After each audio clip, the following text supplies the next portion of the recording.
Ini adalah teori merawat kulit agar kulit Anda bisa awet muda. Enggak lah, bukan awet muda maksudnya.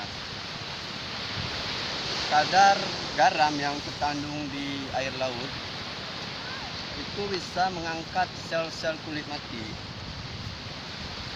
Di lain sisi, kadar asin yang terkandung di air laut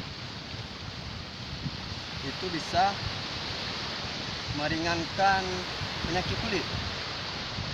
Seperti misalnya ada kata-kata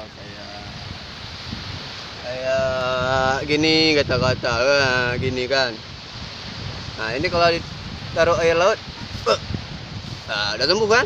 Nah, gitulah maksudnya pokoknya begitu.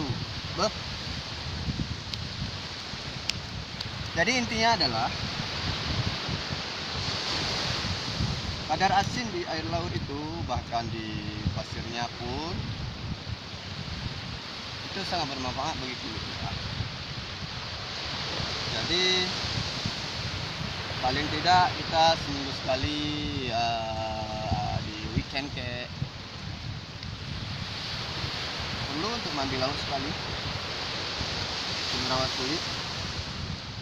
Dan saya lihat ini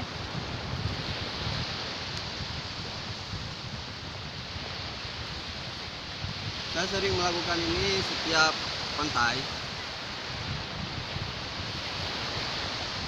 untuk merawat kulit, menjaga tetap halus, dan yang paling penting adalah bisa mengangkat sel-sel kulit mati.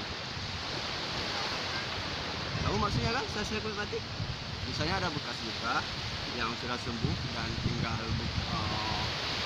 tinggal kulit-kulit yang tidak berfungsi lagi yang masih menempel di daging kita,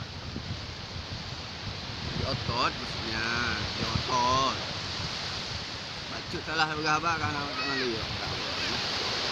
di otot maksudnya, di otot kan.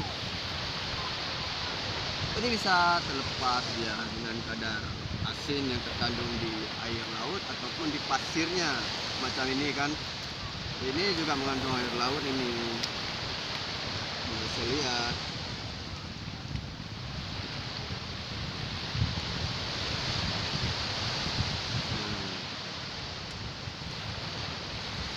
Ini kan